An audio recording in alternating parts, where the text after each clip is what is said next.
Hi everyone, this is the direct instruction for gerund phrases. Please take notes on page 48 of your grammar packet in preparation for tomorrow's lesson. So a gerund, the definition is a gerund is an ing verb that is functioning as a noun in the sentence. Some examples of ing verbs are hiking, thinking, and running. Now, nouns function in sentences as 6 of these possible ways. We know that a noun functions as the subject of a sentence, or it can be the direct object of a sentence. It might be an indirect object. It could be the object of a prepositional phrase. We learned last week that appositives function as nouns, and we know that predicate nominatives are nouns as well. So here are some examples. Hiking in the woods is best done during good weather. Your subject, hiking in the woods, is followed by the word is. Therefore, this one is functioning as the subject of the sentence. The next one is for direct object. I is your subject, like is the verb. What do I like? Hiking in the woods on a sunny afternoon. Now, if we just had the word hiking, it would be a gerund. But because we grab in the prepositional phrases that go along with the gerund, now it's a gerund phrase. So we would underline the entire thing, even though these are 2 prepositional phrases. Here's another one for an indirect object.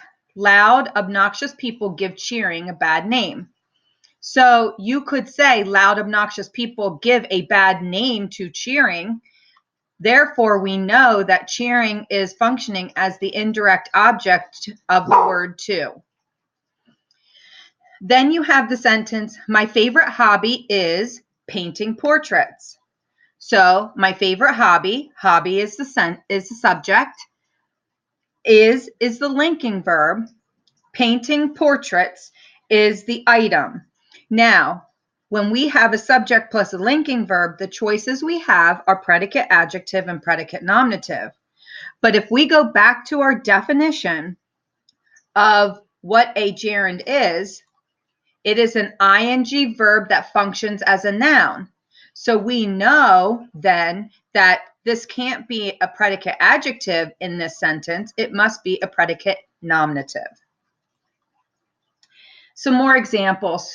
So don't come in my house without taking off your shoes. The word without is the preposition. Then taking off your shoes is the entire phrase that goes in for the preposition. So you would bracket out the preposition from without to shoes. Now in this sentence, some of you may think to yourself, well, where's the subject of the sentence? The subject of this sentence is that implied you. It's a command. So it would be you is the subject. Do come is your verb, not as an adverb. So that would be the verb phrase. But do come is your verb. In my house is a prepositional phrase. And without taking your shoes off is also a prepositional phrase. Both prepositional phrases are operating as adverbs. And then number 6, during the spring, my favorite activity, hiking in the woods, keeps me physically fit. So your sentence is activity, subject, keeps, verb. Okay? Now, hiking in the woods is renaming the activity. It's set off by commas, therefore we know it's an appositive and it is non-essential. Okay, so that's the end of my presentation. Again, go back to the beginning of this. Take notes on page 48 of your grammar packet in preparation for tomorrow's activities in class.